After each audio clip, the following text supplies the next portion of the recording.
Hi everybody, we're live, hello, welcome. So, prefacing, the stream's gonna be a tad shorter because I've got kind of a full day tomorrow, and also I'm actually really pooped. I'm really tired from just work and the heat wave as per usual. So, today's stream gonna be a bit shorter, but we'll make the most of it. But yeah, I hope you're all doing okay and staying warm. It's a bastard outside, and I'm slated to also be getting some rain tonight, and I don't know, some areas around the different counties have been getting not snow, god, I wish it was snow, flood warnings because of how much rain there is. I'll be fine. I think I'm all good. I'm not going to be taking in water in my apartment, but you know, if anybody that's watching's got a basement, you know, keep that shit on lockdowns, find some ways to completely kill humidity in there. Yeah, please send the rain my way. It's like for one day, so it actually, I think it's supposed to go from like 8 until about 3 in the morning. So I just fucking know the second that rain stops, the whole area is gonna start cooking us like saunas, except very unpleasurable. You know, it's gonna be awful, and it will suck, and I will hate it. Also, hi Sprays, hope you're doing well today. As I said earlier, today's gonna be a tad shorter because I'm tired today. I don't know what happened. It just feels like fatigue's just smacked me in the face. It's one of the reasons why I don't really like summer at all, is like, I just get fatigued more easily in the summer because how damn hot it gets. I'm good, yourself? I'm okay. I was just learning a bit more about the situation with Sony on why they decided to stop doing physical media. And also we're still playing some more of this. We're still doing Leon B-side, and we'll be getting to the embryo boss, if I were to be remembering things correctly. So yeah, if you hear me yawning, I'm so sorry. I can't help it. It's genuinely like one of those times where it's like weather compounded with working, compounded with just kind of general mental fatigue from all of the stupid news happening. Because it's not just with PlayStation. Xbox is doing boneheaded moves of just shutting down studios left and right. And PlayStation apparently deciding to just halt physical media production altogether in a lot of areas, because some of them are now going to be like producing components for data centers, which fucking sucks. I learned about this from I was actually over at Super Butterbun's channel watching her gaming news, because if y'all don't know Super Butterbuns, very, very excellent content creator over on YouTube and streams here on Twitch. She has this For Beginners series that acts as like introductory and tips and tricks stuffs for various different games, from like Persona to Bloodborne. My shows, if I don't buy another game ever again, I won't be able to finish all the games I already have. Yeah. The other thing is, like, physical media is also going to get more expensive as the circulation just stops.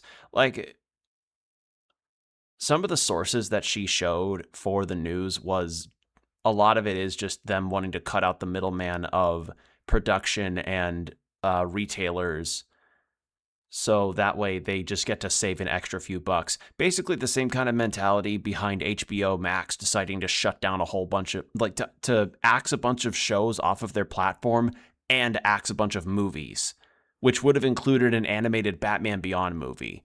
It's just, once more, shareholder shitheads that don't know shit about what people want and what people like just keep making decisions to go like, oh yes, this will save us an extra $5 or something. We'll just toss every bit of goodwill we've ever developed out.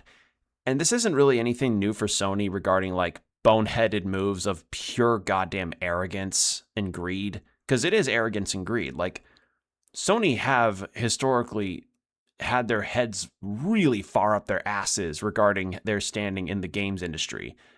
Do their consoles often win over Xbox? Yes. But the unfortunate thing is now they have such a fucking inflated ego, thinking that they're like the game studio and game publisher. They're fucking not. Sold my Sony shares as soon as they said that. Yeah, like, this will be the thing that I say about this. Don't ever get anything on a Sony like store ever again. That includes gift cards. Like, so a gift that my parents give me a gift that my parents get me, when the gift giving season rolls around, is gift cards for Nintendo, for PlayStation. And I actually asked my folks, like, hey, could y'all not give me Sony, like, PlayStation gift cards anymore? Because that's money that will go to Sony. And I explained the situation to them, and they were like, okay, yeah, that's understandable. We'll not do that. And I'm like, okay, thank you. Because, like, a lot of the games that I tended to have gotten from either Sony or PlayStation are ones that I've gotten via gift cards, like Final Fantasy Tactics, which we just started. Just canceling PS Plus, been a member for over a decade. Yeah, people are canceling PlayStation Pluses, stopping their auto renewals, not going to buy the consoles. Some sell their old consoles because, frankly, so many of Sony's partners with a lot of their games that were timed exclusives, like Final Fantasy VII remakes, those are getting put on multi-platforms. They get put on PC. The Switch 2 is running them pretty well. Cyberpunk 2077 can run on Switch 2. Like, they somehow managed to fit that entire fucking game on a cartridge and have it run decently. So, and I'm not, like, and I understand that this kind of shit has caused people to caused some to kind of look to Nintendo and be glazed towards them. Nintendo is not a fucking good guy in this situation. They're not. Like, do not mistake me. Nintendo has a very notorious problem of game preservation as well. Some of the worst, even. Especially considering the ways that they act towards fan games, like AM2R, for a pretty big example. However, relative to Xbox continuously buying up and shutting down studios before their games are even out, and PlayStation just doing these boneheaded market moves because they believe they're the sole fucking people alive that make video games now or publish ones, Nintendo's at the very least just doing its own thing and somehow just thriving by being the turtle in the rabbit race. For all going all digital, then I'm going PC. Yeah, like, PC does have a marketplace, not just for Steam, but also with, like, GOG and itch.io. Like, there are more than just one marketplaces available for PC gaming, at least. And they're sailing the seven seas in the event that you want to play some retro games that aren't available or may have availability, but on secondhand market, they're like $100+. This is a Nintendo example, but this is my exact reasoning. I, someday, want to play Skies of Arcadia Legends. As a JRPG person, that game has always been on the back burner of something that I would really like to play someday. I want you to take a guess. The last time that I saw a physical copy of the GameCube version of Skies of Arcadia Legends, take a guess. Just ballpark it about how much you thought it would be, or how much you think that might be. So GameCube games, which already are really expensive to ever find, and also not being made anymore. And while the NSO is a way for people to play a lot of these games, I don't like the idea of having to pay a subscription just to get into retro stuff. Be around $100 to $150. It was like $240. Like $240 to $250. If I remember correctly. So, yeah, fair to say, market-wise or financials-wise, sailing the seven seas is kind of the best option when it comes to matters of being able to play some of these games that just are not available and not being put out anymore. I'll get my Black Flag and start sailing. Yep. In particular, I also think of... That's another one. I don't know, like, and there's just some little curiosities as well, as far as, you know, playing an older version of a game that's re-released, like the PlayStation 1 version of Castlevania Symphony of the Night. That's one that I want to do. And there are methods of finding a way to sail the seven seas. I just need to get my ass in gear on actually learning how to do some of the stuff. And that sailing the seven seas is going to be a very new thing to me, because for the longest time I was a good boy and decided to get most of his games as capably as he could physically. But as it becomes more and more financially impossible to do so, he says, turning to his copy of Fire Emblem Path of Radiance that he has on his shelf. Yeah, I'm not... No. Because the sad thing regarding Path of Radiance in particular, that game is on the NSO, which I'm glad about, but, you know, don't like subscriptions to get these games. And Path of Radiance in particular is one of the most expensive GameCube games I know of, besides Skies of Arcadia. I don't know if it's the most expensive, but it's up there. It's actually the most expensive game that I own, at least. My copy, when I bought it, like... How do I put this? It was, I was at a con in like 2019, 2018 or something, like a one-day convention. And there was this retro games booth, and I'm like, oh shit, maybe I get some good finds here. Saw Path of Radiance for $180. Already fairly steep, but I was like, I'm going to guess that at some point this is going to go up, so I think this may be the best price that I could ever find it at. So I bought that, and I bought a copy of Fire Emblem Sacred Stones, because that's the first Fire Emblem game that I ever played, and I like that game a lot. Nowadays, if you look up a physical copy of Fire Emblem Path of Radiance, the copies can go up to $360. The price literally doubled last I checked. So yeah,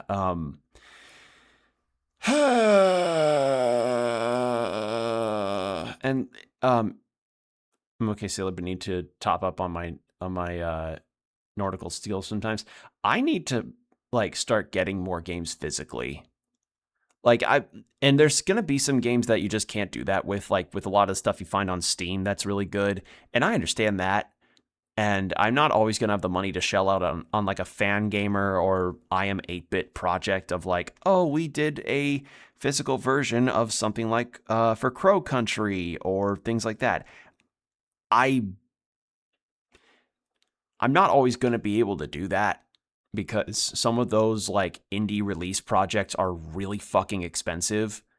Like, I Am 8-Bit did a physical vinyls of the Lies of P soundtrack.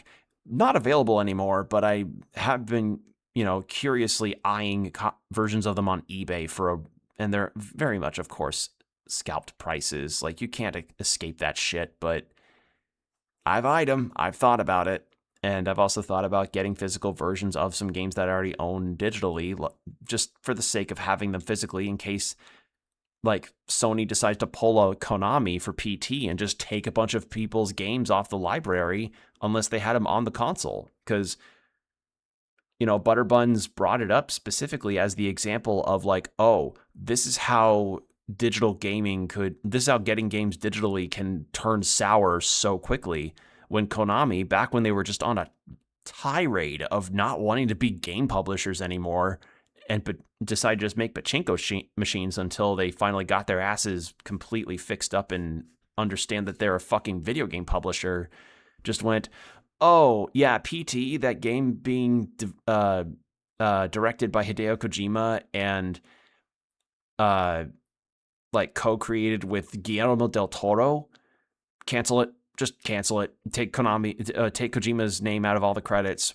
What's Castlevania? We're just going to make another fucking Pyramid Head pachinko machine where you get to stare at his cake all day. And I'm like, what the fuck?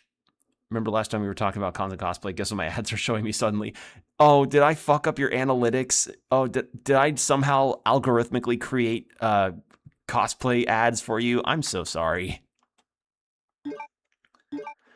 It's probably one of those ones that's got a fucking Gen AI voice too.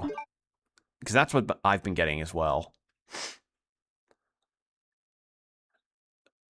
But yeah, hope all you're doing good regardless though. Okay, so last we left off, We got the crank.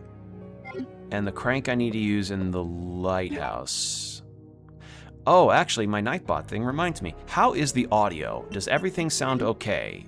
Like, auditory-wise. Do I need to change the game or myself? Everything sound good?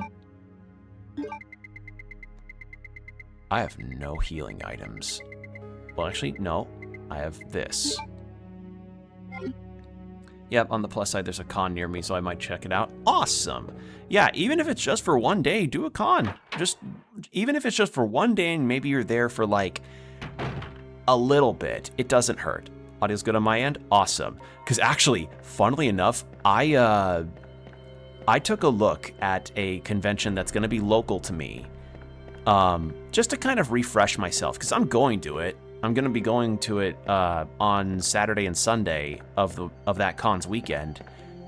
And I'm glad I'm doing that because they updated some guest additions on there that blew my fucking balls. I was like, oh my god. Like, the fucking insane guest polls they got.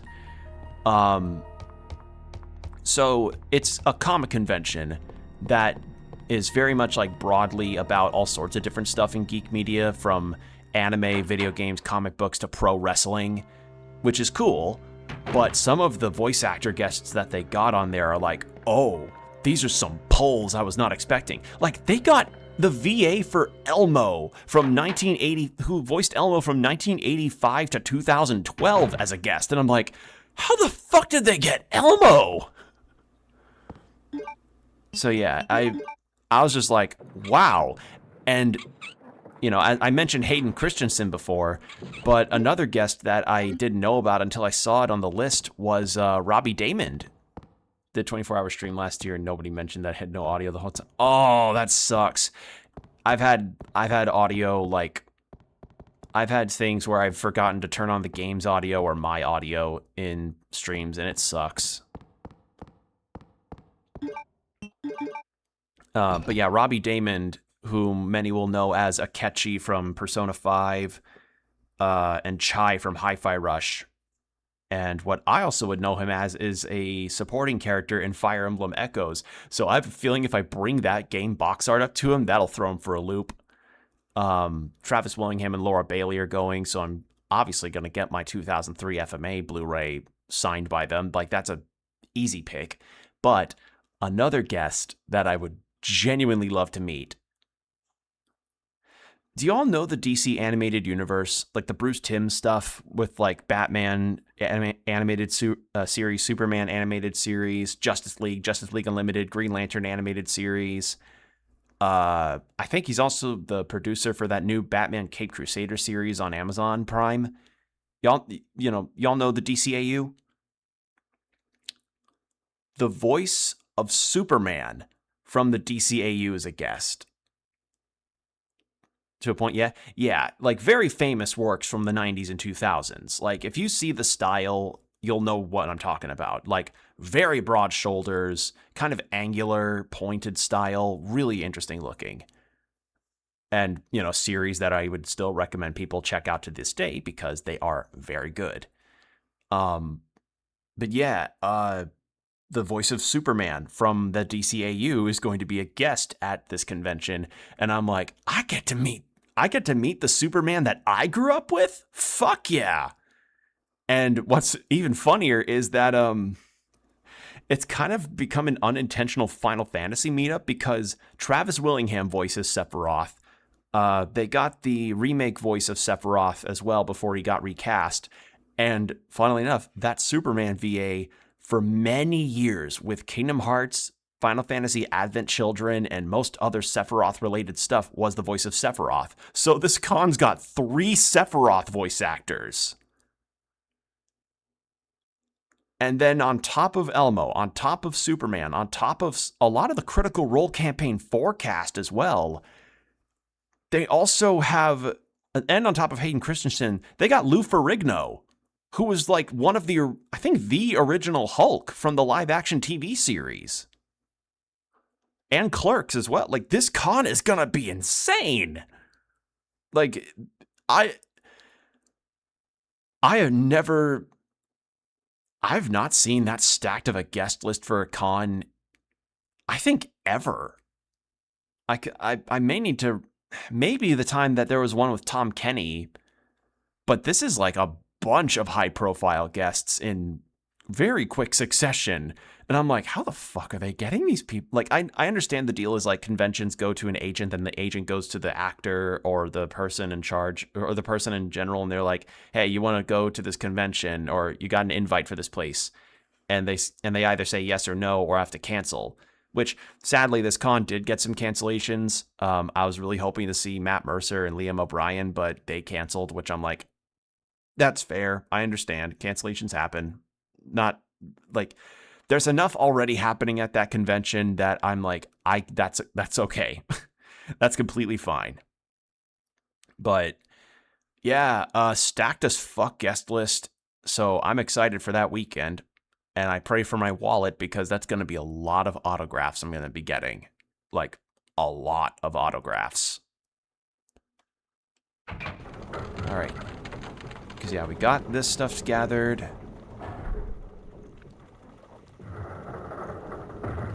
Because it's not just that, that I have a bunch of people I want to get autographs from. It's the fact that I've got multiple things that I want to get signed. It is odd that I can't use this dust chute as Claire. Like, I kept thinking that I could when I played both her A and B scenarios, but I guess I just can't do that. No! Get away! Oh!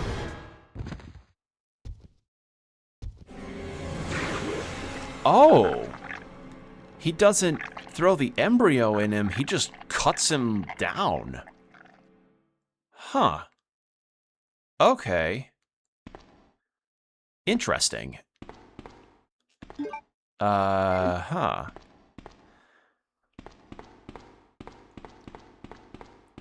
I can see now why you wanted me to try the different, or at the very least see this cutscene.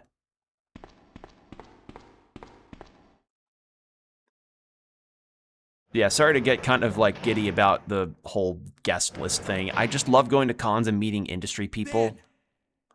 Holy shit, he's alive. Can you still hear me? Come on, answer! Damn! I don't believe this. I almost got the story. Ben. Because she never meant to come here, and when you think about it, that shoot would never reach this location. Fair enough. The chief of police, a co-conspirator. Get that scum. Make him pay. Hang in there, Ben. I have a laceration that's 5 inches deep on my sternum. What the fuck do you mean you need to survive? Leon. Also, ad break starting in 5 minutes. And yeah, mail to the chief. So, yeah, William Birkin being like, Bubba, keep our virus safe. $10,000 goes directly to your account. And that's big money because gas in the 90s was like $1.98.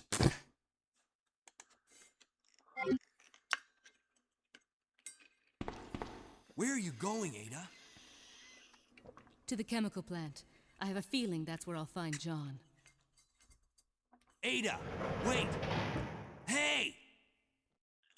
Same letter, cooler death. Yep. Leon, are you still there?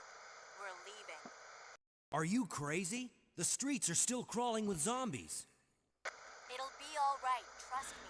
We found a way to the sewer. Follow us later. Claire! Claire! Wait, wait! Man, why doesn't anyone ever listen to me? Did they stop referring to the enemies as zombies in, like, from this game onward? Because I think they started referring to this kind of stuff as BOWs, right? But that she will not find in joining the sewer. Yeah. I'm gonna top myself off. There we go. Alright, well, I imagine a boss fight will be coming up soon. So... considering the Magnum idea, I may need to do that again. since we're also low on shotgun rounds. But yeah, sorry for getting giddy about the VA stuff. I just, it was changed in RE4 with the Ganados, yeah. Duh.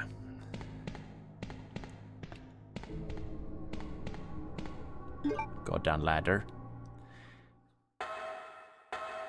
Actually, that's a question. So how do y'all feel about zombie media just trying to, like, not refer to the zombies as zombies? You know, you've got Walking Dead that usually calls them walkers. Then you have a lot of games that have, like, zombies but with a different thing going on, like with The Last of Us, where they have the more, like, fungal zombies. Infamous case, High School of the Dead, where they just say it's them. Like, because, like, zombie's not a copyrighted term, is it? So why the fuck do they keep doing that? I don't know, just something that's always been in the back of my head. It's like, why call them a different name? Like, unless maybe there's a variant of them, then I'd be fine with it, but, like in Left 4 Dead, but I don't understand why they go, like, why call them something other than zombies? It does in my head. They're not walkers or freakers. It's zombies. Yeah, like, I don't know. It's odd. It's very odd. Also, I'm just gonna shortcut this boss because I have 2 shotgun rounds and I have a bunch of pistol rounds, but I know pistol rounds are gonna be like milk duds on bricks with this boss.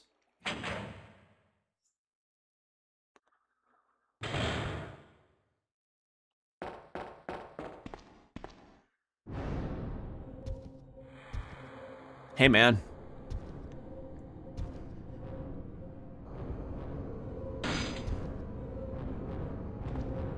Me, 5 pints into the evening. Hey, you wanna get a... Hey, Leon, you wanna get a pint?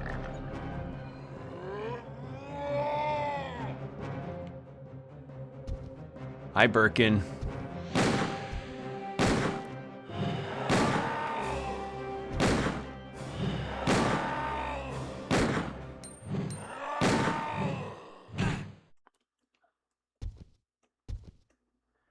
All right, and he's gonna fall off the ledge, isn't he? Is he?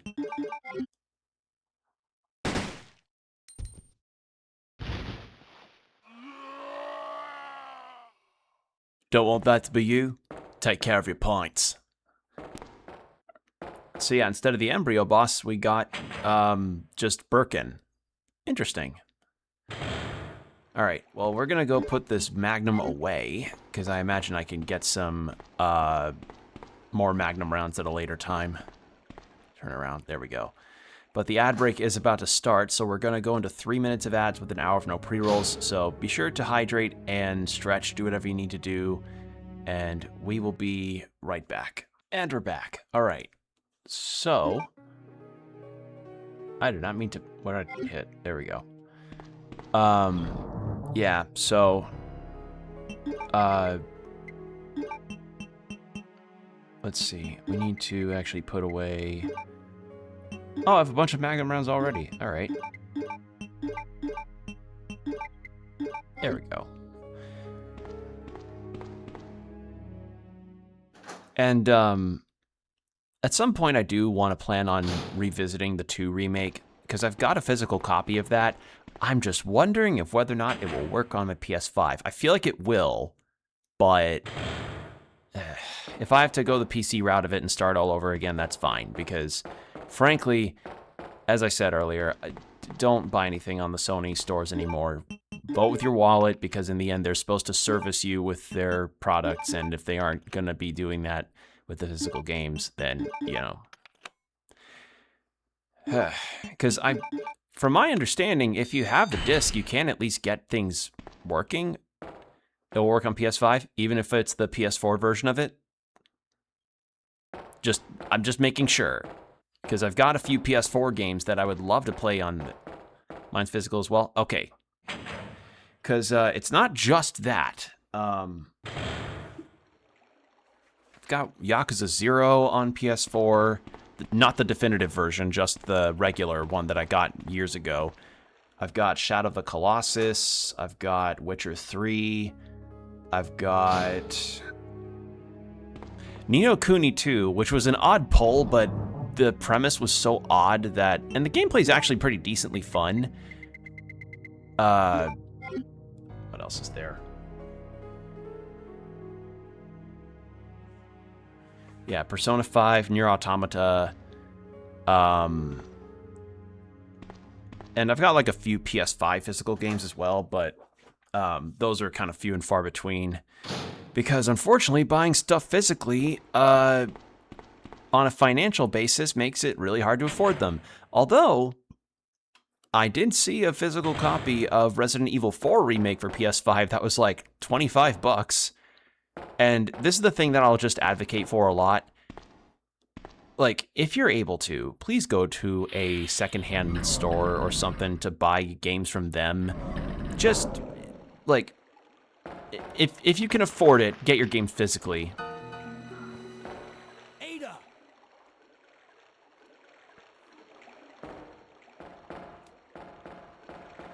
What was that all about? Running off like that was reckless and stupid. Those zombies are everywhere. Not to mention that thing that got Ben. I was there, Leon. I know. Look, Ada. As an officer, it's my job to look out for you. But we're not going to get through this alive if we don't work together. Okay? All right. We'll do this your way for now. Ada, did you know that... Ada, did you hear that people have modded in me having a tramp stamp on my lower back? What's up with that?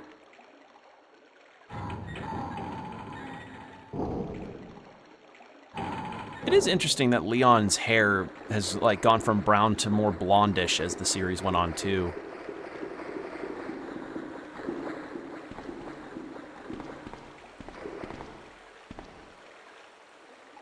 Yoink. Because, like, I believe his hair went from, like, brown here to more of a sandy blonde in Resident Evil 4. And then from then on, it's kind of went back to brown for Resident Evil 6. And then, I don't know, people kind of interpreted him as, like, a sandy blonde. Like, mix of blonde and brown hair. And I think this is just the same sewer stuff, yeah. All this lore is basically the same as it was before. And that's still... It still bothers me that there's just one stray red pixel on the pieces of paper whenever I examine things. It's bugging the fuck out of me. This room has a hidden room in it. I can try and find something. Also, first aid spray. Okay.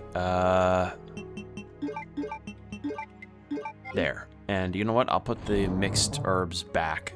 Sorry, herbs. The mixed hubs. Put those back. I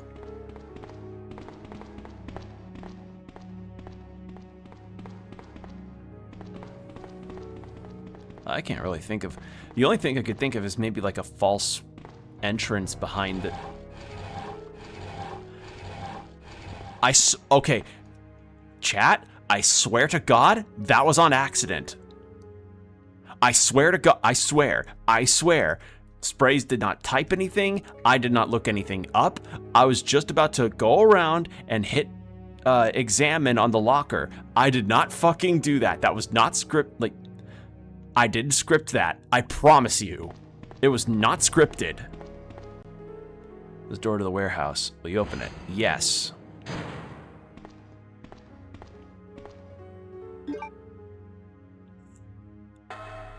Sometimes you really do just find interesting stuff while bullshitting around in video games.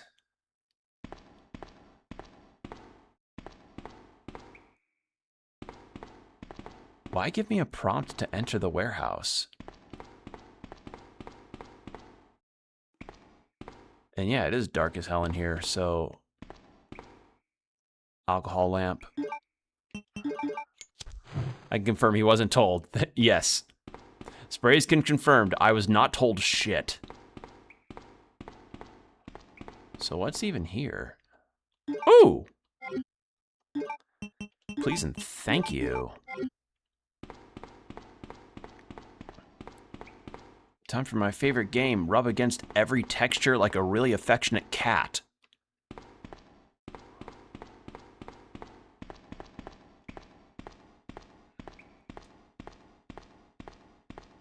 Nothing there, nothing there.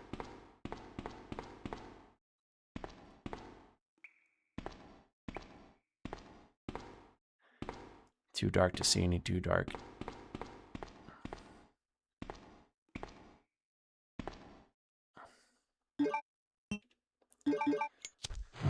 There we go. One is over here. More magnum bullets. Oh, that's actually really handy. Any other? Does not look like it. Okay. Well. Good find. I mean, hell, I got more shotgun rounds. That's a very good find. Let's see, something else I did. Oh, so I did it, chat. I finally finished the Lord of the Rings audiobook trilogy. I decided to go for Return of the King. I went with the actor that they got from back in the 90s because, one, he's a good narrator. It just kind of shows its age at points regarding how often, you know, you can hear like the mouth sounds that he makes, but again, like just the production was done much later or much earlier in time versus the Andy Serkis production. And now, why did I go for that instead of the Andy Serkis production? Because I learned very recently that Andy Serkis, be right back. All right, we're just gonna head down here. The reason why I decided to go with that versus the Andy Serkis production, which I will admit, Andy Serkis, very good actor, very good with his voiceovers that he did in, oh, hello. Ada! Heads up! Leon, that woman was... I have to talk to her. Okay. Andy Serkis, great actor. Turns out he is an AI shill. He is an AI shilling shithead that has a very inflated ego. Because I saw a thing a little bit ago about, I think it was with Orlando Bloom, and they were talking about like what to do about future Lord of the Rings productions, and like in relation to like, you know, creating more projects with the IP, and Serkis apparently said, oh, we'll just use AI for it. And I'm like, oh God. And that made me just go like, well, that turns me off of listening to him for Return of the King. So I went with a different author, or a different narrator rather. And yeah, I did it. And yeah, Lord of the Rings is a classic. Because I heard the version of it that had that. Now, I don't know if other versions of Lord of the Rings has different... Okay, this is where we get the cutscene. I'll explain later. Don't move. You're the one who was with that cop, if I'm not mistaken. Identify yourself. Ada Wong. Ada Wong. I've heard that name before. Now I remember. One of the men from Chicago who came to assist the T-virus research used his girlfriend's name as his password. Ada and John, I believe. How did you know? Who are you? Annette Birkin. My husband is the man responsible for the creation of the T-virus. William Birkin. What? John's dead. He became one of those zombies. My condolences. And although I regret this, you will be joining him shortly. I won't let anyone take the G-virus away from me. G-virus? It's capable of creating the ultimate bioweapon. Its potential is even greater than that of the T-virus. Then that must mean the You know- creature in the police department All right. is... I'll just explain over this cutscene. It's not like this is literally the same cutscene we've got before. And it's all Umbrella's fault. The version that I listened None of this to, would which I happen don't if know they if it hadn't is tried to like steal the his research version away from him. of the story that is known, but after Where did the you end get of the War of the Ring, Exactly like the one I gave Um, Sherry.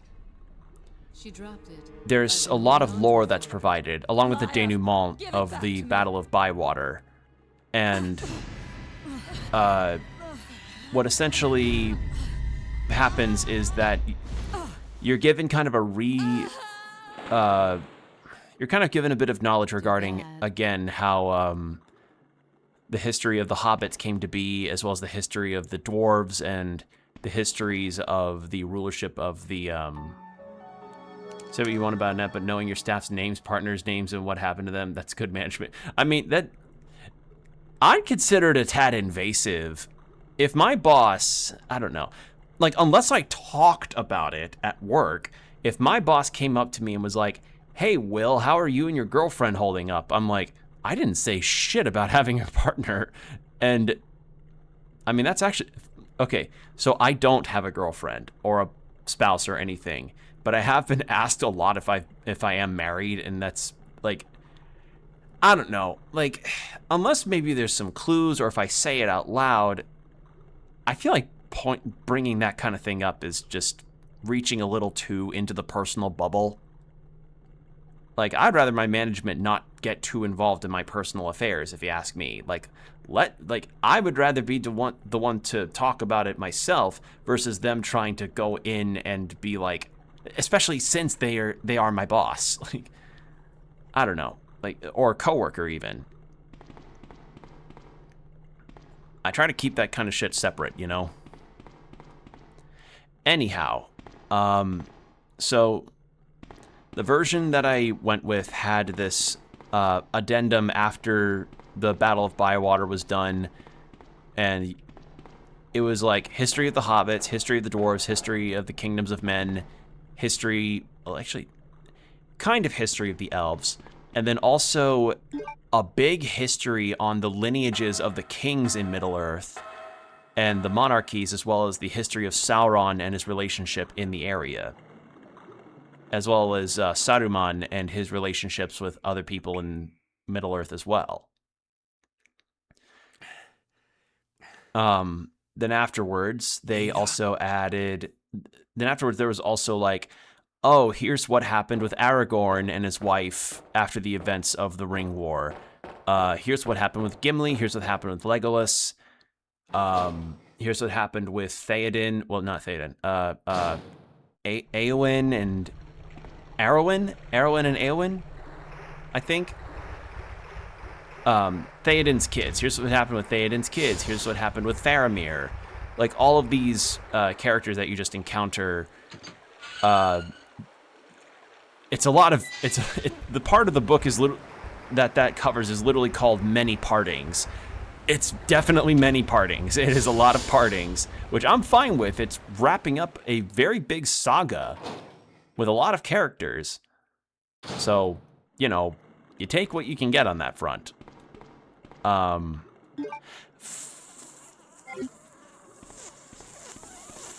Fuck, I need the valve handle.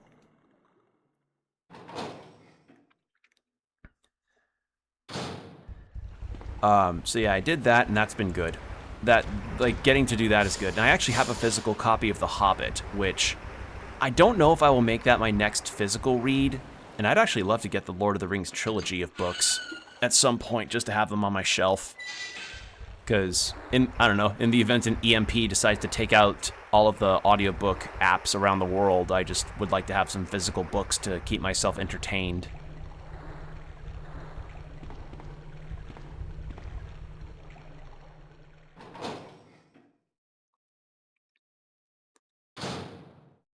It opened this time? Oh. But yeah, let's see. I've got The Hobbit, want to get Lord of the Rings stuff. Oh wait, no, Claire's side. I'm dumb, hold on. Well, actually, first valve handle. Get that before I forget. And then I continued on Alex E. Harrow's The Everlasting, which I'm getting towards the tail end of the book, like the last 3 hours or so of it, and that is a very interesting book. It's essentially like Arthurian legend, like based off of Arthurian legend, meets a time loop. So The story of the Everlasting by Alex E. Harrow is this. The main character, named Mallory, Gregory Mallory, I believe it is? Or is it Oliver? I think it's Gregory. Gregory Mallory, who is like a historian who wanted to examine the histories of the kingdom he's in, named Dominion. And, you know, he has a very estranged relationship with his father because his father's a drunk but also an anarchist. And Mallory is a, like, at the start of the book, he's a relative believer of, you know, fighting for crown and country and all that. And if part of the inspiration that got him to actually sign up as a soldier was the fact that he read the legends of the Red Knight named Una Everlasting, and that inspired him to enlist. And after he's taken into the office of the head chancellor of Dominion, he then gets teleported to the past where he meets the person that inspired him. And it kind of becomes this cute time travel romance story of, you know, a person wanting to... It becomes a really good love story. I'm not going to spoil any more details because, frankly, it is a lot of details. But it's a time loop story, or it's a time travel story, and it's an interesting one. And I'm almost done with it, and I can see why people like it. I'm trying to think, what other...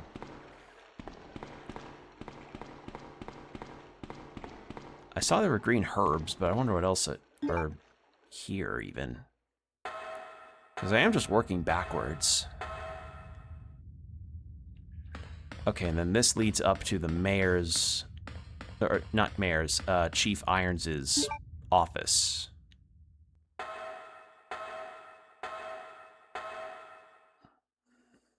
Yeah. Can you examine your... You can't, okay.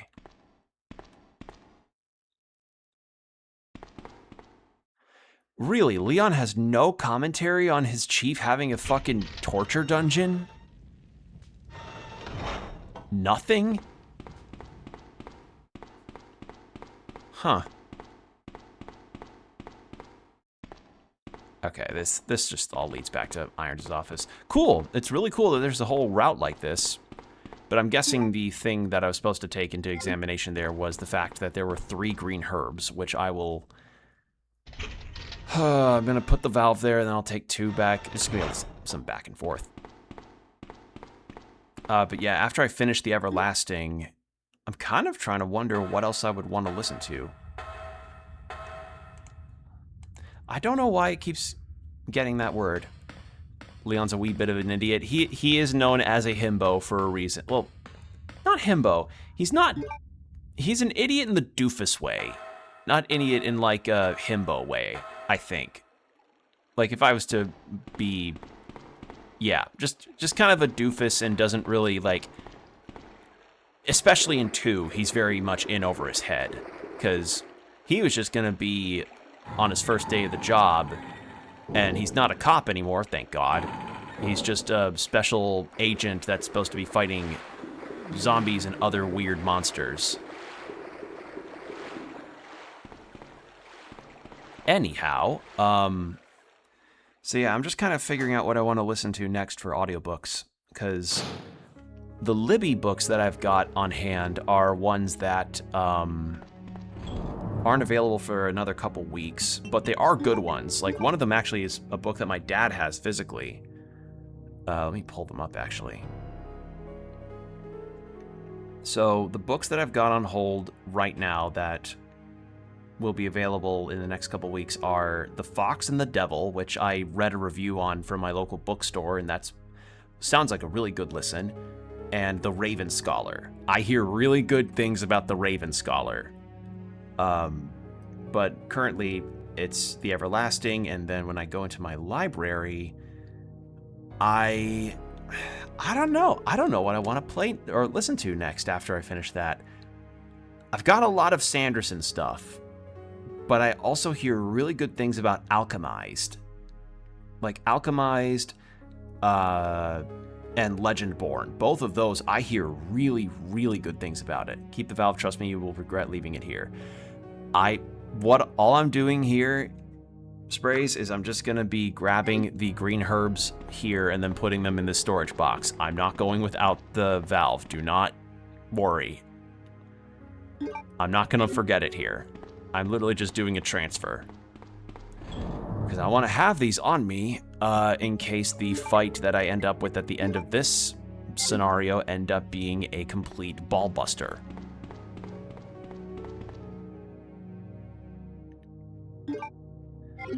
So, yeah, that's where my audiobook stuff is going right now, and that has been a good venture. I like audiobooks. I keep talking about it a lot because I genuinely do think they're great, you know? Like, I understand that reading and audiobooks aren't for everybody. Like, just sometimes it's not the preferred way to experience stories, but genuinely, there are some really good ones out there, and some of the production values in audiobooks that I've encountered is really, really good. Some of which I noticed do a thing that's like a dramatic reenactment in the form of audio. I had that actually with a Terry Pratchett listen that I did a little while ago. It was like a BBC production from way back when, where it'd be a full cast of actors playing out Terry Pratchett's various novels of his Discworld series. Which, you know, I have a Discworld novel. I read a Discworld novel from Terry Pratchett. I just haven't. I don't remember much of the details of it, but I do remember that the world building is quite intricate there, and Pratchett himself is just such an advocate for, you know, or was such an advocate for creation of worlds and the human spirit with creation.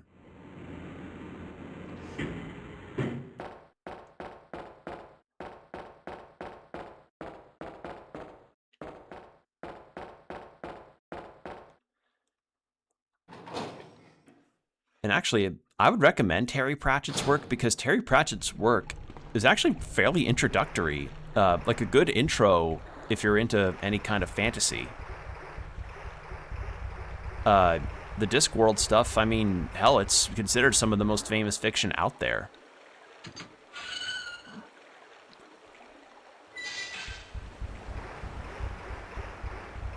All right.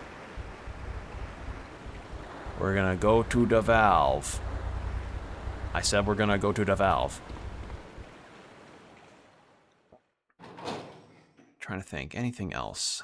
I mean, that's basically it. It's just been audiobooks and working and seeing the really awful fallout of PlayStation's stupid move about digital games, continuous shutdowns from Microsoft and or changes that Microsoft wants to implement. Like how apparently id Software is being made to work with a game engine that they just don't really use, or that they, like, making id Software, one of the game engine pioneers, change to a completely different system is such a stupid move. Like, you just cannot make half the shit you hear up, you know?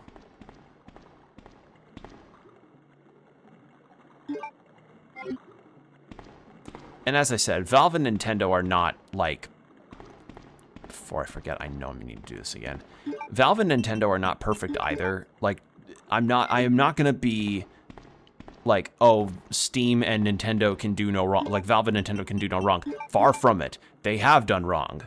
Like, Nintendo in particular has done some pretty awful wrongs. And Valve's problem is, like, making it do anything is stupid.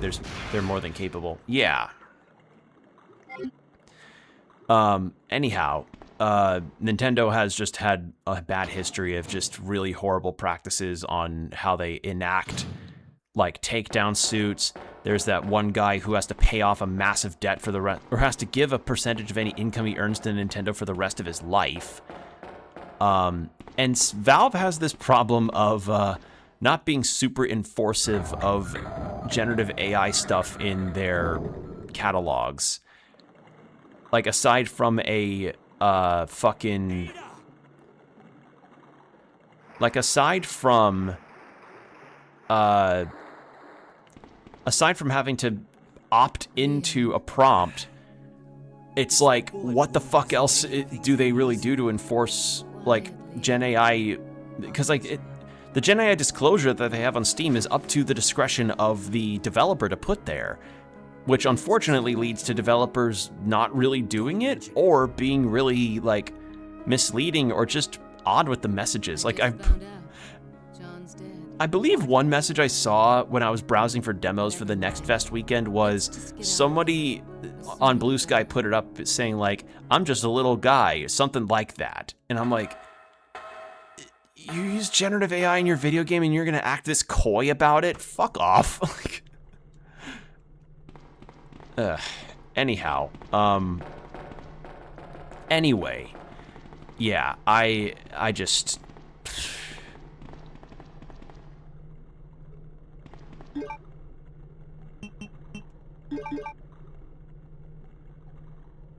And yes, I did not...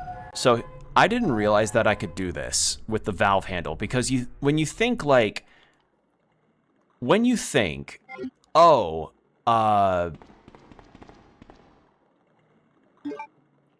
when you think, oh, shut off a fan, you don't think, I'm gonna put a valve handle and turn it. That's dumb. Why is it not just a regular ass switch? Like, what the fuck? God, that's so weird. Anyway, I'm gonna put the spray back, and then we can get those green herbs, because I want to have as much healing items as possible.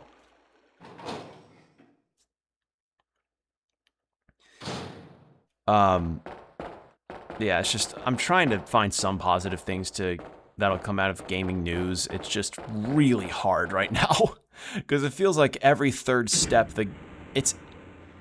you know that bit in The Simpsons where Sideshow Bob just steps on rakes repeatedly and smacks himself in the head? If that has been gaming news for even just July, but for the past few years, almost this past decade, even probably more in this past decade, like, it's just been like Sideshow Bob steps on a rake. Ugh. All right, I'm just gonna put the shotgun rounds away because it's just 2 green herbs that I saw there. That's gaming since around 2000. Yeah, it really feels like ever since like the Blu-ray era with the PS3, gaming's just kind of gone like downhill in a lot of ways. Like, there's been some peaks. Do not mistake me. There have been moments where the gaming industry has peaked. I would say 2023, for the most part, had a pretty goddamn good year of video games. Like, a lot of good games came out back to back in that time. 2024 kind of had that. But yeah, for the most part, ever since the 2000s, like since the PS3 and 360 era, there's just always been that looming dread of like, someday we may not just get to own our games anymore, because ideally what they would want is to have us, like, again, quoting from Super Butterbuns, that we would be having licenses or subscriptions to play the games we want to play, and then when we can't afford that subscription anymore, they just take the games away anyway. Also, I just went this way even though I literally have the fan turned down so I can walk. It's just depressing, and it's also why, like, I want to bolster more on the games that I get retro or the games that I get physically, just to, at the very least, have something physical for collective purposes, and also, oh, it turned on, cool, and so I did have to go back there anyway. Just to also have them on my shelf, because sometimes a lot of these games may have cool box art.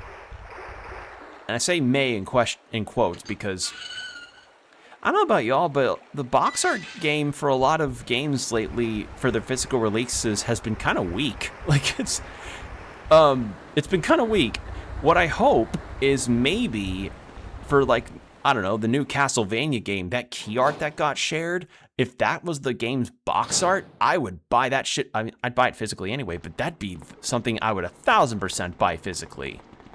To get a fucking physical version of that game with that box art, excellent.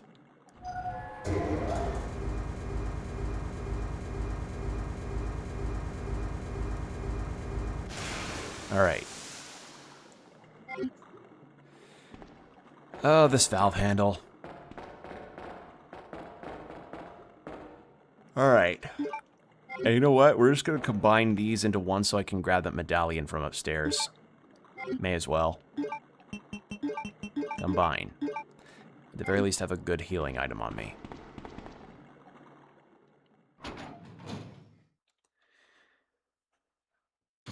But yeah, the only issue again is just the cost barrier, because getting games physically means you may have to end up paying a premium for a lot of them, especially with games like what you find nowadays being about $70+. I mean, shit, GTA 6 is $80, and that game's gonna be the front runner of like digital only releases, or digital only where you like buy a box that has a code in it. Like, that's basically a slap in the face. Like, the problem is just now, like, when you buy a game, you're essentially buying the license to have the game and download it onto your system. So, son of a bitch. So yeah, I just... It's so bad, because,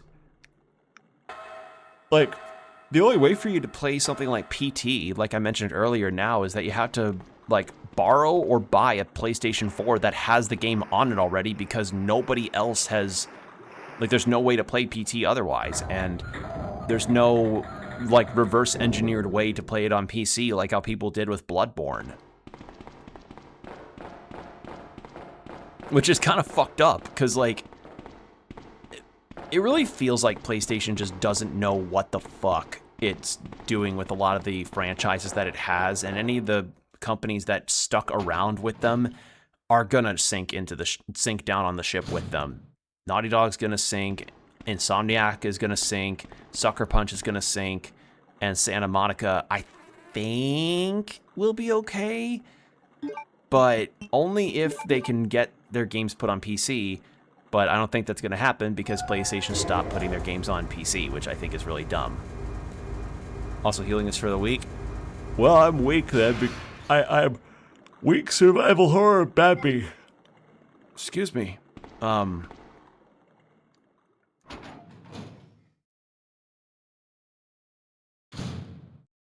Yeah, not paying for the... Yeah, I mean, I'm not gonna play GTA 6 because, one, I had my fun with GTA 5 on PS3 way back when, but I just had my fun and that's kind of it.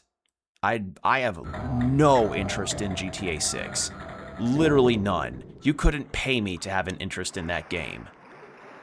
And also, Rockstar does a lot of union busting and crunch culture regarding their game development, and frankly, me and a lot of others, or others and myself included, really hope that game crashes the entire company. Like, with how much money they poured into Grand Theft Auto 6, imagine that the game just barely ekes out any kind of sales because of the amount that it costs and the fact that it's not going to have a digital or a physical version at all.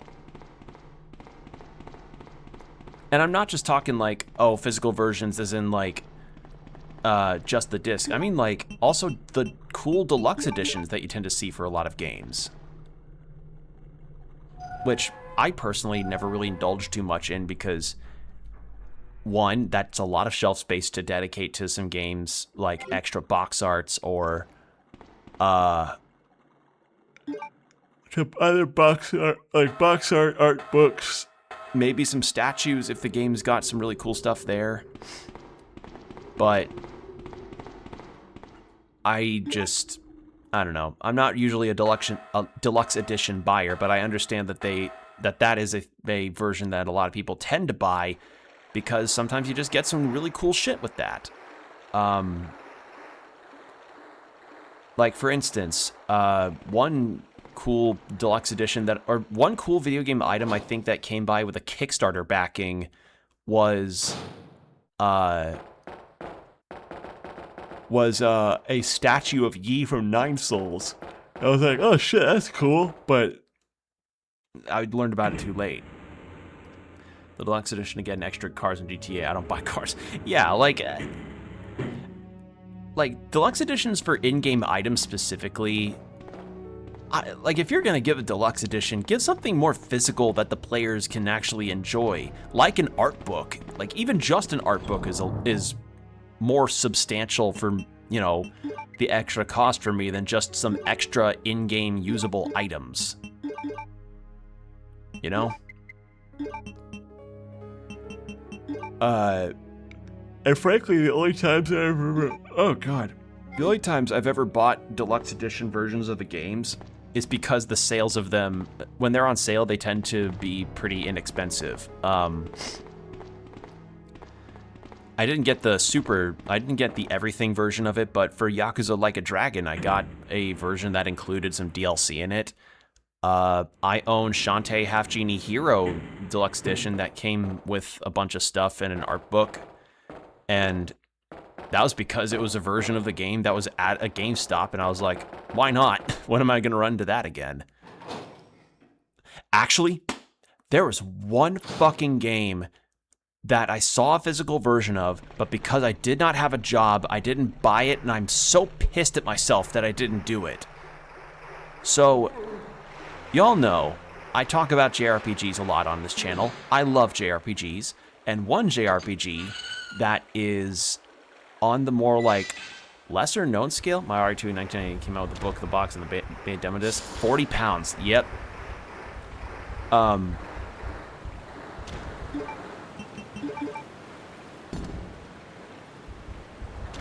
need to find the other medallion. I don't know where it is. Anyway, so... Oh, I'm sorry. That was big yawn.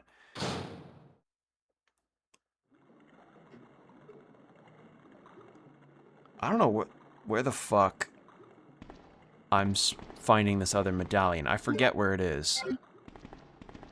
Is it in the chief's office? Because I don't think I saw it in any other room so far. We'll check. So, silver or gold? Silver. I'm trying to find the silver one. Because, as far as I saw, I didn't encounter it so far, unless it's like somewhere with all the bodies here. With the bodies at the floor. I also have a edition of Final Fantasy VII Remake for the PS4 that comes with an art book. But again, I bought that version because for some reason, the sale I got it on was cheaper than just the regular version of the game. Just the right of the fan and the tube. Oh, right. Sorry, it's been a minute, and and the past 2 weeks have been extremely tedious and exhausting. Right, all the way down here.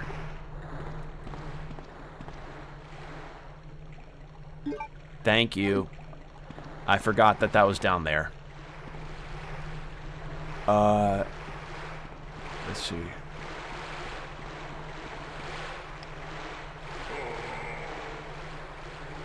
Other deluxe editions that I own. I think that's it. As I said, I'm not usually a buyer of that stuff. It's just not really been a prerogative of mine to pick those up. I've forgotten it in a speedrun, not my finest moment. Sometimes you just forget that these exist.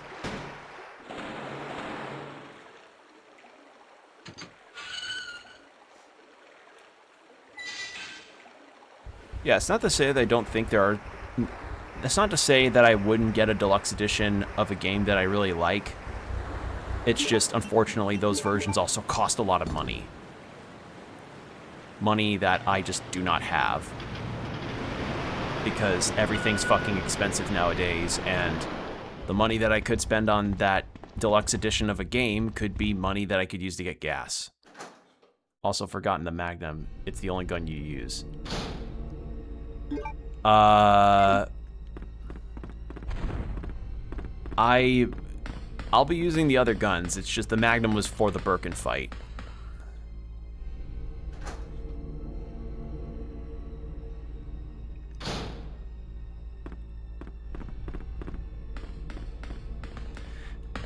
Wait a second. Is there something on this shelf here? No, it's just canisters.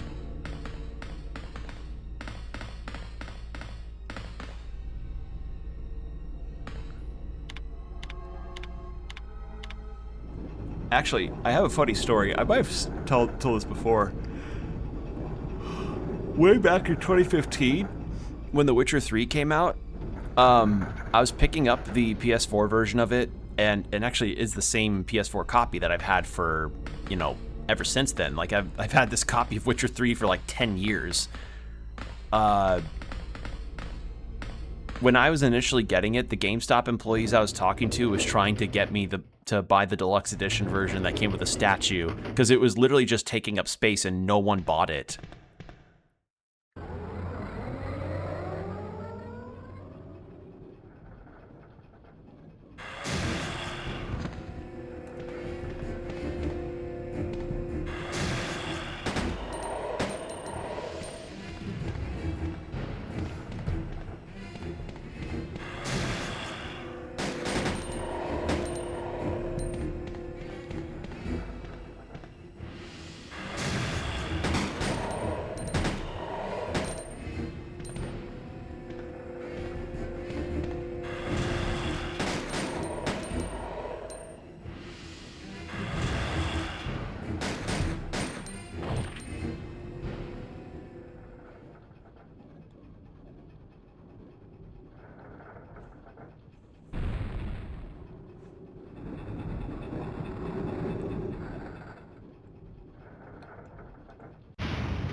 It's like, you know those boxes that you flip a switch on and then like a little cat paw comes out to flip the switch back? It's kind of like that. You're playing footsies with a cat paw.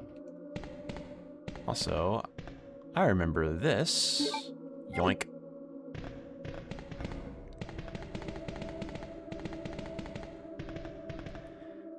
Yeah, I guess with all of the gaming news and everything, it's just, yeah, it's really sad, just the state that the industry is in. You didn't fire the flare? Didn't need to. I remembered where that key was. And it was one of those situations where, like, because the key itself is an object that doesn't, like, the model is there for it to be picked up, but it only really shows up, in quotes, when you fire the flare. So I just picked it up because it was just an object that was there. So, yeah. What did this guy drop again? Ooh, right. Been a minute since I played Leon's campaign. There we go.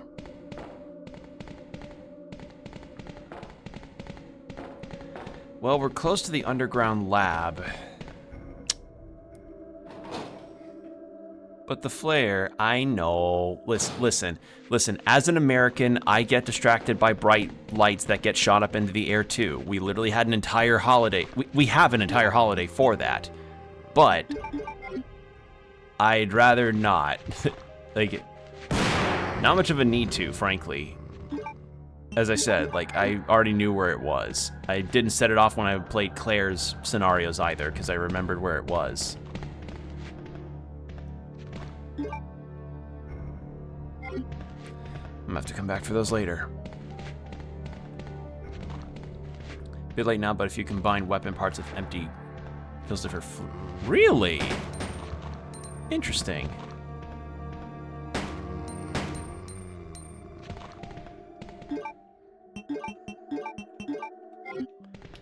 Okay.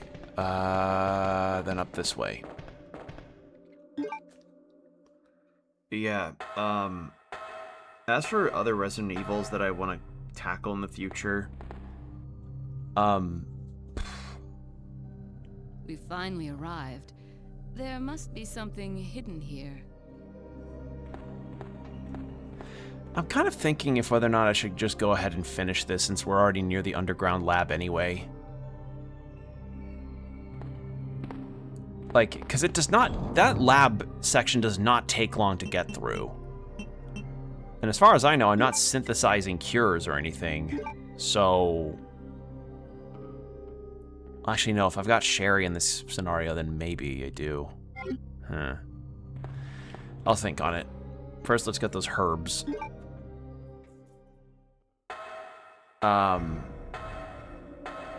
So yeah, for future Resident Evils that I play, I know I want to do 2 Remake to see how it compares to this. I just got a Libby notification. Yippee, the Raven Scholar's available for me to borrow now. I'm gonna do that. I'm gonna grab that actually before I forget to do it. Yippee, I finally get to see what all the hubbub is about with this one. Like, something that I like about alternating between Libero FM and Libby is that, you know, with Libero, I own the audiobooks that I get from them, whereas with Libby, it's like a borrow system similar to a library. So I just so if I don't end up having any books on Libby, I can go to Libero. It's nice. I like having both of these apps. They're good. Depends on how you're feeling. It's longer than Leon, but also speedrun's hard to judge time. I don't really mind if the remake is longer than the original. I mean, that's something that I noticed actually when playing this, is that I am blazing through these scenarios really fucking quickly. Like, that is something that I really noticed as I've been going through all of these campaigns, is that this is, comparative to the other times I've played Resident Evil games on here, this is very brief. Like, I don't know if the original Resident Evil is like this too, but this is fast. I'm getting through this game really quickly. And that's included with my shenanigans on figuring out these tank controls. Let's see. Takes me about 1 hour per scenario. Yeah, these take me, let's see. Each scenario takes me maybe 4. About the same for the OG? Yeah. I'm trying to think, is there anything? So for Resident Evil, I know at some point I would like to play the 3 original. I don't know about the 3 remake because I keep hearing like cases of the 3 remake not being like, not terrible, but not the best. And I also hear, and I'm also not going to play 5 because 5 requires that you essentially have a buddy play with you, and I don't really... Have you tried to coordinate anything with adult schedules? It's impossible. Like, have you tried to schedule shit as an adult in this day and age? Like, you can't do that. Like, it's a lot to coordinate around, and it's not just something I'm willing to do for Resident Evil 5. And I'm definitely gonna say the same thing about 6. Like, 6 I hear is fun with friends, if you're just gonna have a time of shit posting and have fun. But playing it with playing it right now is just not something I really feel like doing.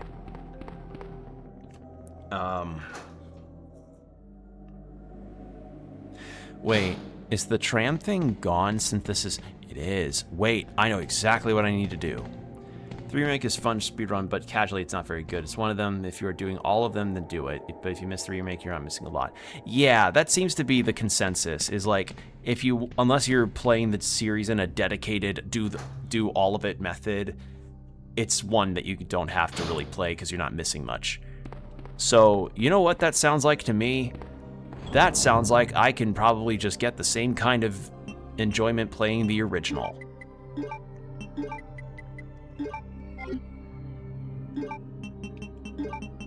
You're probably wondering, Will, why would you get your Magnum out and reload it?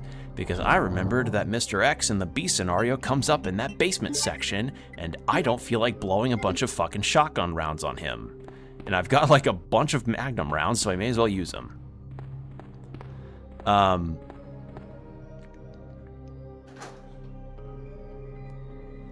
Yeah, I've already played 4 Remake. I've played Original 4. I played 2 Remake, but I didn't. I streamed 2 Remake way back when, but I never, like, did it in my current incarnation of streaming. And I say incarnation as in, like, with my model and everything. Run to the left of him, but he drops stuff if I make him take a knee. Really easy to dodge? Not for me, he's not. He decks me in the face. If I make him kneel, then I get some stuff off of him. And I got a bunch of bolts from him when I took him down as Claire.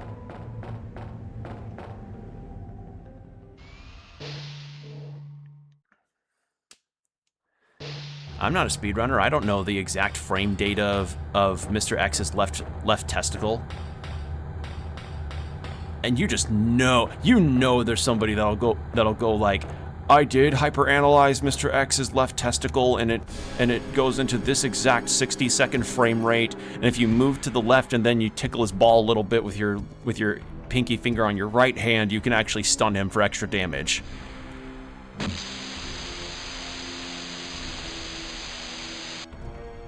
Playing too much ruins it. I have, yeah. Just grab this, please. Yoink.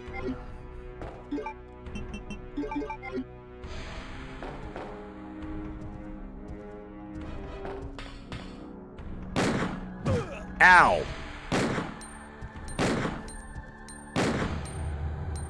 It's the index finger, but close.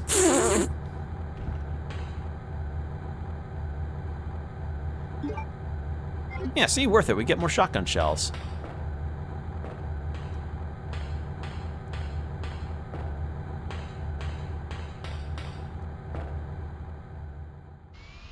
Yeah, you just gotta do like the tickle of the index finger on his ball to make him stun, because then you can get in a bunch of good shots. As much as speedrunning fascinates me, I do like to make those jokes, because that's the kind of energy that it can come off as when it comes to talking about frame data and hyper analysis of hitboxes and wind up animations and RNG manipulation. And I'm just sitting here going like, teehee, I gave him 3 Magnum rounds and I got more shotgun rounds for it. I'm in whimsy mode. Before I forget to equip that again.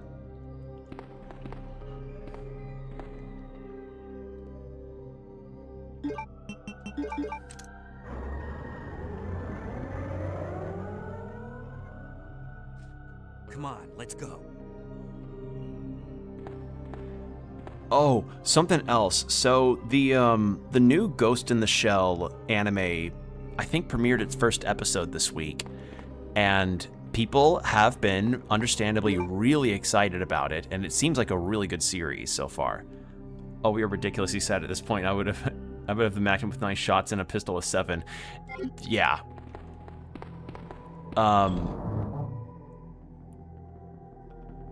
What was I about to say? Ghost in the Shell. New Ghost in the Shell series, taking far grander inspirations from the 90s or the 80s version of the manga from the OG creator. Looks really cool. And so, fun thing, the person that had done the box arts for Metal Gear Solid for the longest time, what was his name again? Let me double check.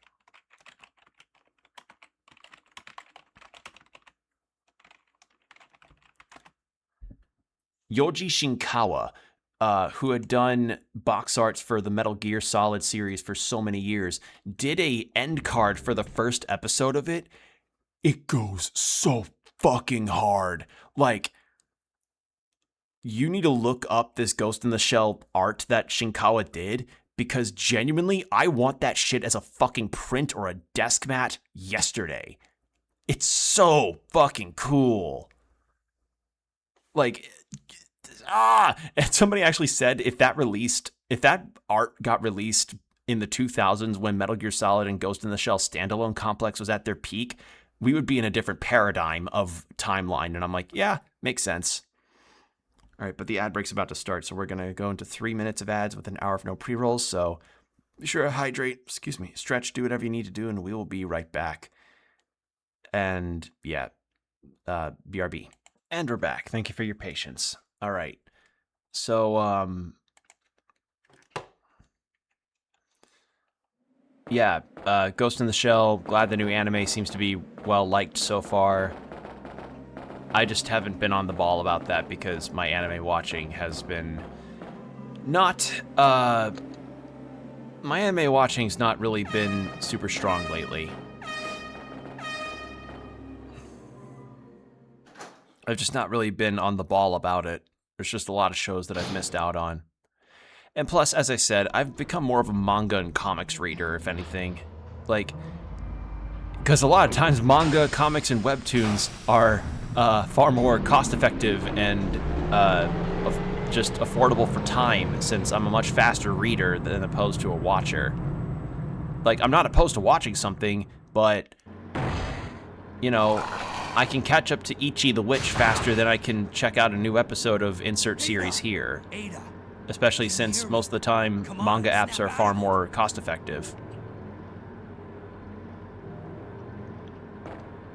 Speaking of Ichi the Witch, interesting arcs in that. I really hope it gets an anime at some point to help with the popularity because it's quite good. I like it a lot.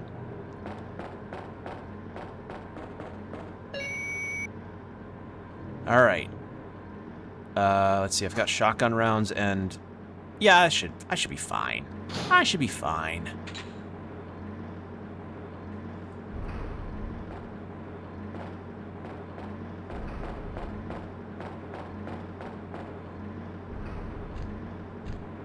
Hey, man.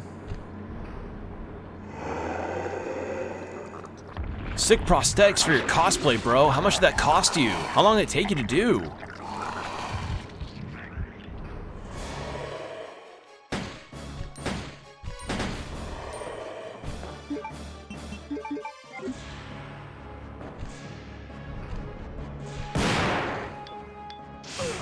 Ow. You're fine, there's nothing here. Oh, he's here. Yeah, hello. Ow, ow, ow, ow, bitch, ow. All right, how's my health after that? Let me get up!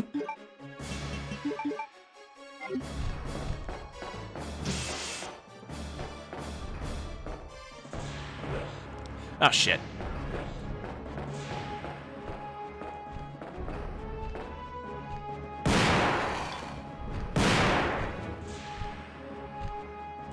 Shit. Let me get up, let me get up, let me get up.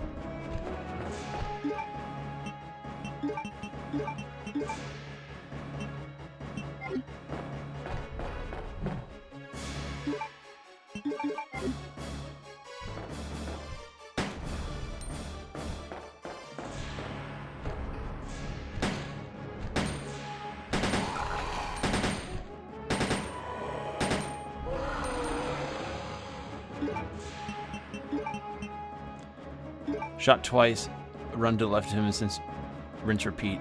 Yeah, easy after 100 tries. I don't have 100 tries. I just have like the one because last save was when I started the stream. Oh, did he go away? Oh, he went away. Oh, hell yeah. I did it. I did it, chat. And I didn't die.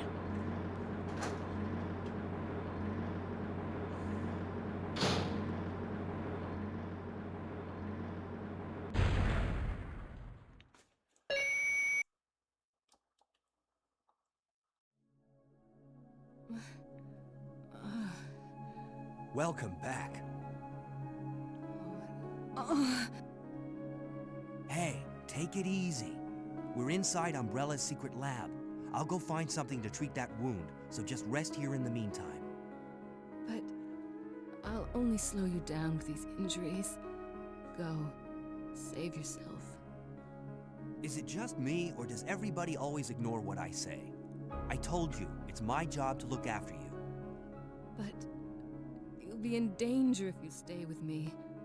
I know I've only known you for a short period of time, but I really enjoy being with you. I know I'm not capable of caring about anyone, but I don't want to I really lose like this you. piano track. It's really We're leaving good. this place together. Wait here for me. I'll be right back. Or you have a life, I don't have one. Hey, I just have a full-time job and a schedule I have to adhere to. Trust me, if I did not have to wake up really goddamn early for me to get to work and have plenty of time to not just go to work, but also have my coffee before work, I would definitely be able to finish this tonight. But, well, I don't know, because the lab doesn't take that long to finish. Although this is the extra stuff that you have to do in the B-side.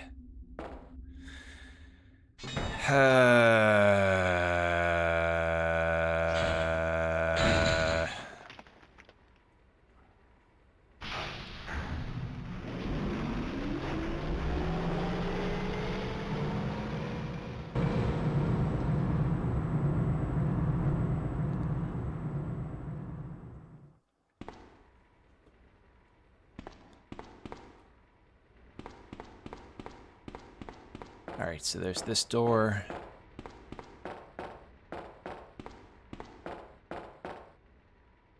Okay, right, this whole power door situation.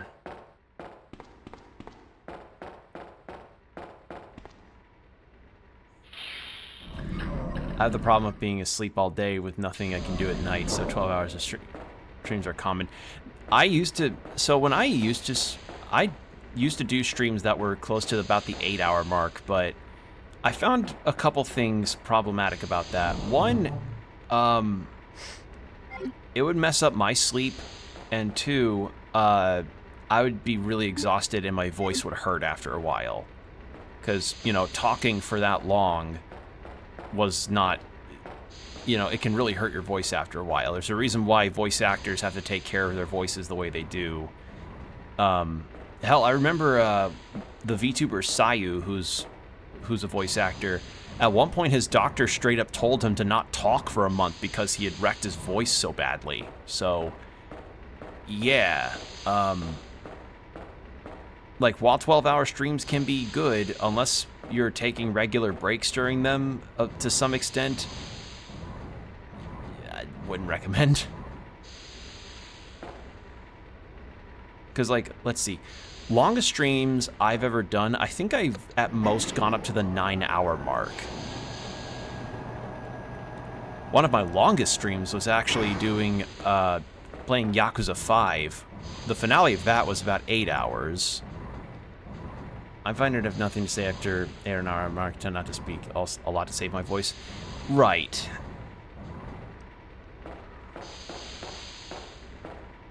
That's a file. I don't need that. Ooh, I will take this, though. Yippee! Also, here's some ink ribbons. And you know what? Because we've gone through a good amount of stuff, just go ahead and do this. 5-minute breaks every hour with water on my desk that gets replaced every hour. That's a good system, because my system right now, while I wish I could maybe go up to 4 hours at night, I don't hate the system that I have now. I'm actually pretty okay with what I've got. My system of like 3 hours at most, maybe 3.5, and then breaks every half hour or so for 3 minutes so that people can refill their drinks or stretch if they need to. Yeah, you know, like I like the current system that I've got, at least, because it lends to at least a good amount of time to where you're not constantly on the screen for a super long time. And to people that are subscribed to my channel that don't get ads anyway, I recommend you take those breaks anyway, because it's healthy for you to not always be on your screen like this. Like, I'm guilty of being on the screen a lot, but,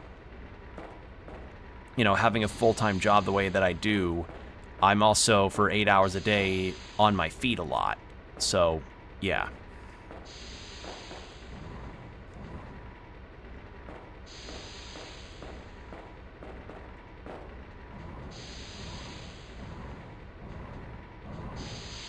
I tell you, though, I'm going to treat myself this weekend, because, like, it's been a rough week, so I wanted to... I have an idea to get some Chinese food for myself from a really good place near me, because it's been a minute since I've been to that spot, and I am craving some mapo tofu right now. My 3 hours is optimal. Not complaining about my viewers, but I don't like them being there for the whole stream. They... Yeah. Yeah, like...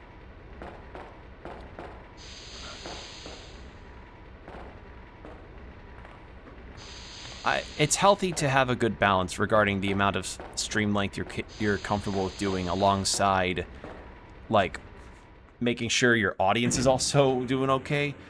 And I appreciate you all. Do not mistake me, but, you know, you're, like, it's one of those things of, like, you're not in any obligation to stay here. I'm not forcing you all to stay and keep looking at the screen. You know, that's why I put on the BRB screen the way that I do, because when the ad breaks happen, that's your time to go get yourself even a snack to just treat yourself well, alright? That's what I like to... Oh, God. Forgot there's a second one. Come here, pal. Come on.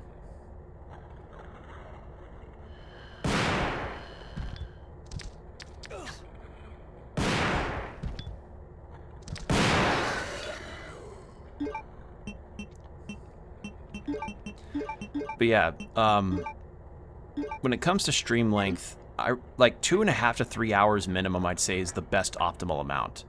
Have you ever sit through? Oh my God. Yeah, like for a 24-hour stream, for somebody to be there for that long, that's dedication. But honestly, to talk through that entire situation, that, yeah, God, I don't think I'd ever do a 24-hour stream, frankly. Because, like, one, as I said, full-time job, unless I'm doing a very special event of a weekend, but I think I would just get really fatigued and exhausted by the end of it all. I don't think I could muster the kind of energy needed for that.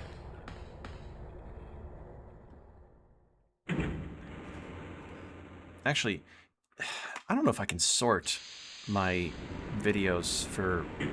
Because, you know, as I said before, I have a VODs channel where I upload my VODs on YouTube. Visibility. No. Can I sort by length? No, I can't. I know... let's see. Yakuza 5 finale was one of my longest. Sea of Stars finale was pretty much... close to that. It was like 7 hours, I think I did on that one. I think the demo day that I did for that first part of the weekend was pretty lengthy. No, actually, no, it wasn't. It was just because it was late at night. I had food ready, water everywhere, slept for 15 hours before the stream. Jesus! Like, sprays 15 hours sleep? Holy shit. Last time I ever did over 10 hours of sleep was because of jet lag.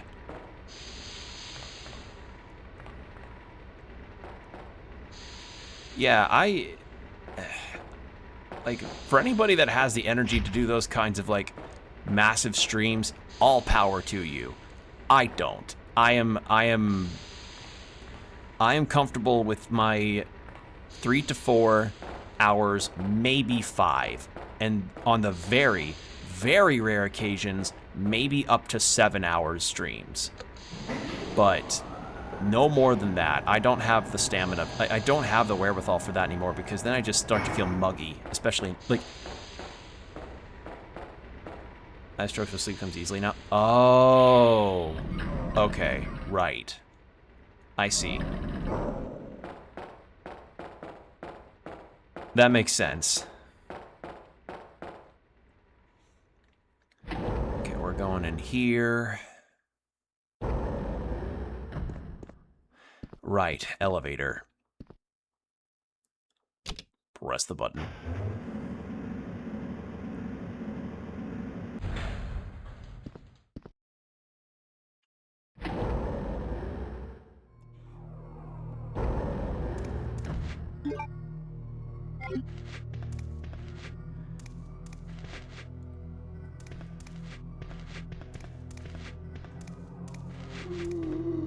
Oh, oh, yeah. The grinding streak. Oh, God. Where am I? There I am.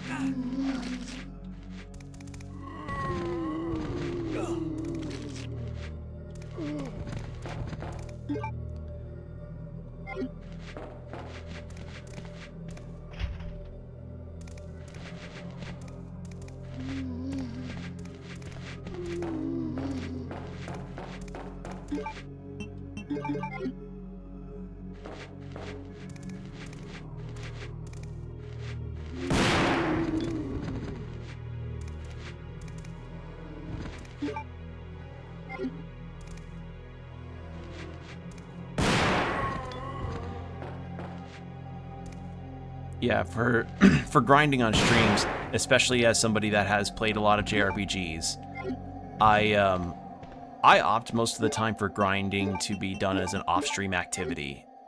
That's something else I mentioned in my Final Fantasy Tactics stream, is that as much as I would like to play Tactics like unabridged pretty much, I understand that grinding is not the most like enticing activity to watch. So long as I keep myself free from the story, I am willing to do some grinding off stream. I did it for Metaphor ReFantazio. I did it for Shin Megami Tensei 5. Whenever I play Nocturne, because I have the HD version of Nocturne on Steam, I will definitely grind in that, most likely, because Nocturne, from what I hear, is like a fucking like trial, like a tested trial for any RPG fan. Oh, hello. Bruh.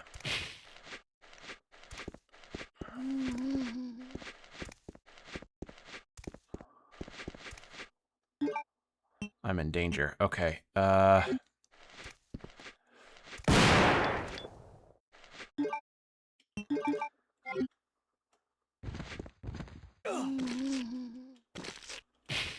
have 200 hours to grind for a single trophy.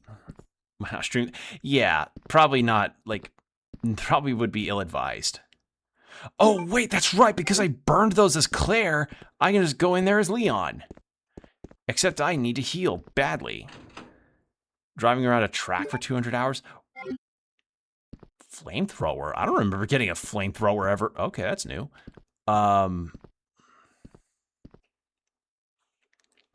Yeah, that sounds like a lot.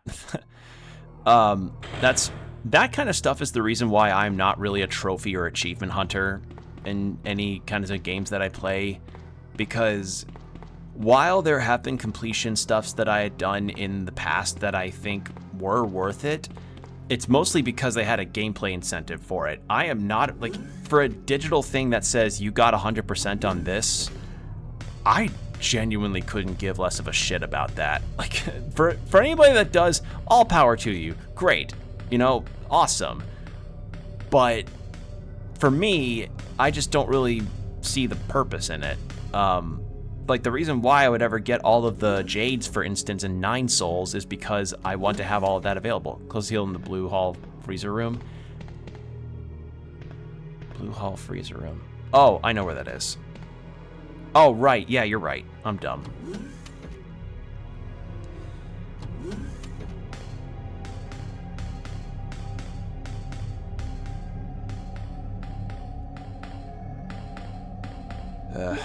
We're coming up on the 2-hour mark, and I'm feeling the heat right now, chat. I'm feeling muggy and gross. Also, actually, I should at least put away the ink ribbon that I've got. I don't know why I didn't. I'm gonna go do that. But yeah, we're close to the 2-hour mark, so I think what we can do is oh, you cannot get it. Yeah, so I'm just gonna put the ink ribbon away. Full inventory. Yeah. So I'm just gonna put this ink ribbon up, and then I'll just get healing from the inventory there, and then we'll continue.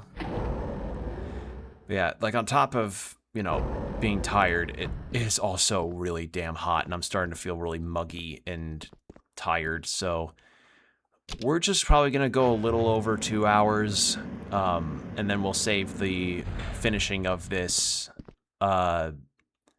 for next time, I think. Because I think between the lab and whatever final boss I'll fight, that'll probably put a good stream length around.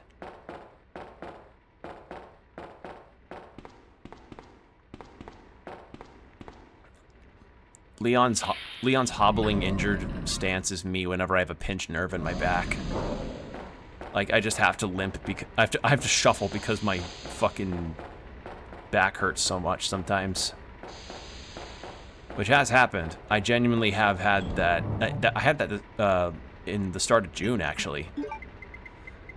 When I was at work, my back had started to give me some problems in my right shoulder, and it hurt to move my arm, and I had to get a full-on massage. Yeah, you're not close. Got a bit to do. Yeah. So I'm gonna use this to heal fully, and I'm gonna keep at least one healing item on me. Let's use a regular one.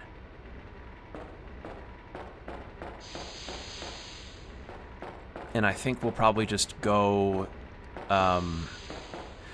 check the room that had the burned vines in it, because I used that as Claire. Or I used Claire's lighter to burn up those vines, so we'll go check that door real quick.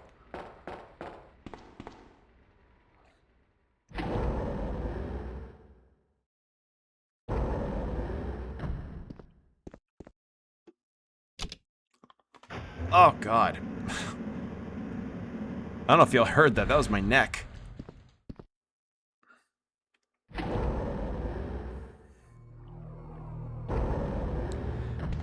You know, something else that I kind of learned about this year is that as much as I kind of like how my hair has grown out, holy shit, my hair makes my head way too goddamn hot. Like,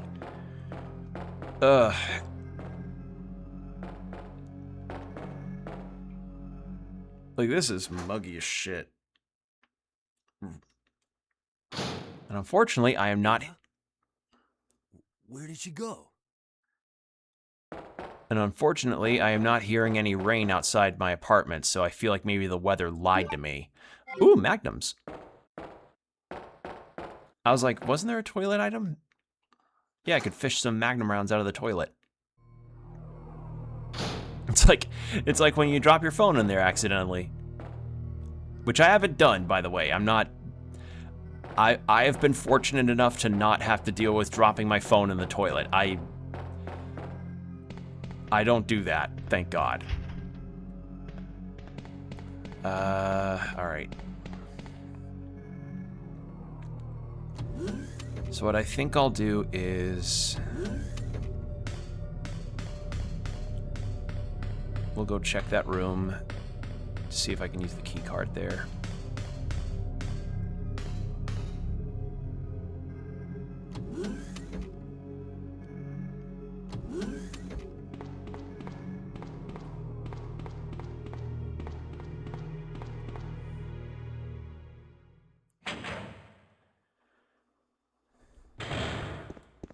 Wasn't this the room?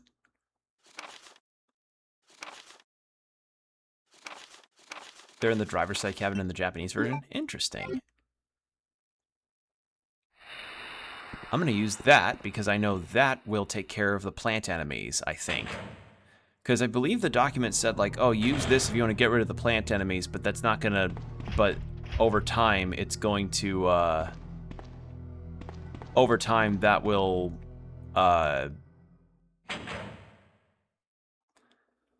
they'll build up in immunity. That's what I was trying to say. I forgot I'm supposed to do this and then open it from that side. There we go. Oh, hello.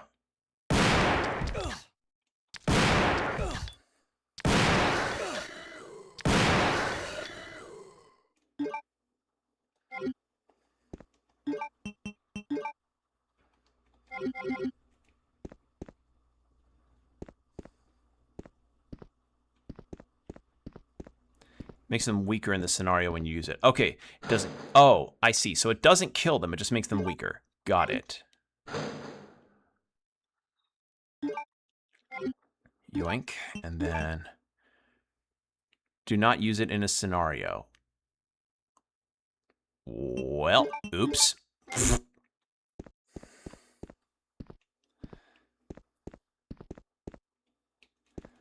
there anything on this table? Yes. Might as well just fucking... Yeah. There we go.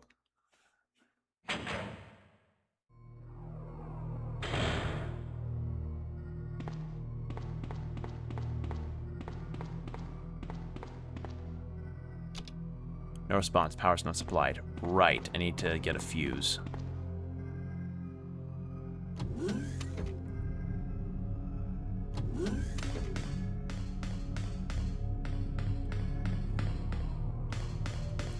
B is fine, but if you used it in a more powerful poison... Yeah. Yeah, I did that before. I made that mistake with using it as in Leon A for clear B.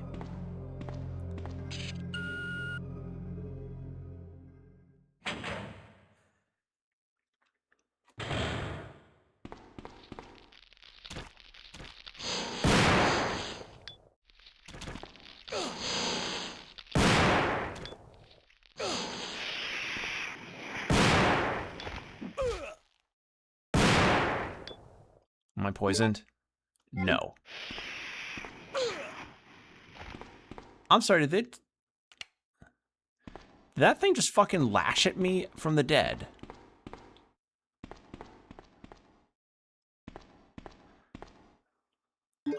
More Magnum. Alright, I'll take that.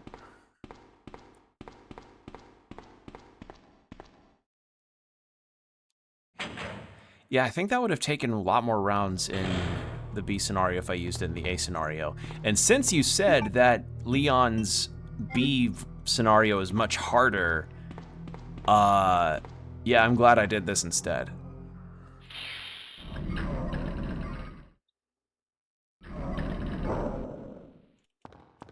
Alright, we're gonna grab this fuse. They're not dead, they will get back up. Oh. That would explain why it lashed out at me.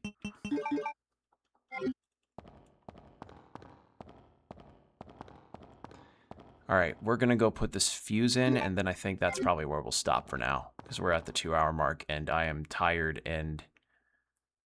as I said, it's also really hot, so I wanna cool off, like, badly.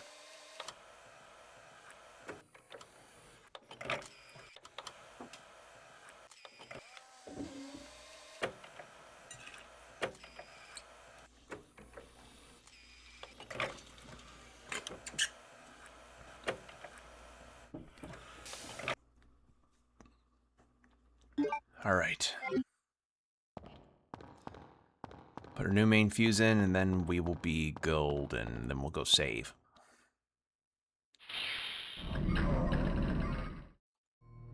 You know, I have to wonder, with all of the, like, developments of bio-engineered weapons and shit that happen in this game, and in this franchise, what is the pay like at Umbrella?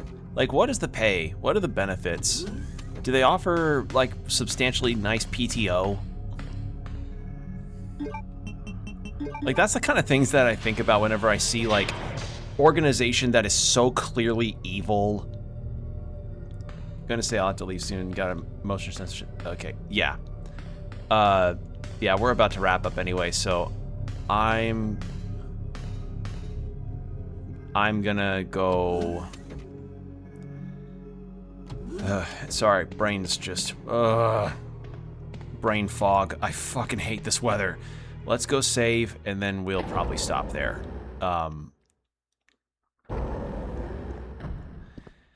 Alright. Up this way.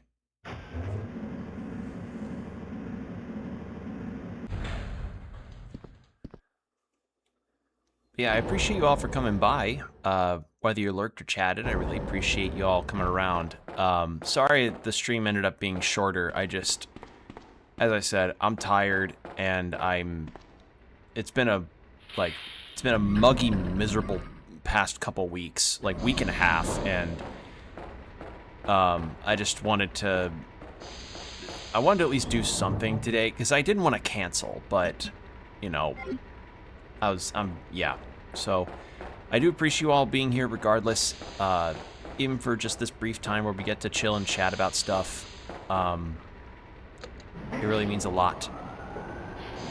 So we'll just go save, and then we will wrap things up. Alright, so, typewriter. No worries, your health comes first. Yeah, I don't really have any, like, pressing health issues. I'm just really muggy and tired, and I've got a slight headache. Like, just... Ugh. God, I fucking hate the hot weather. Anyway, thanks for coming by, everybody. It really does mean a lot that you all come around and, you know, hang out. And, for the VOD watchers...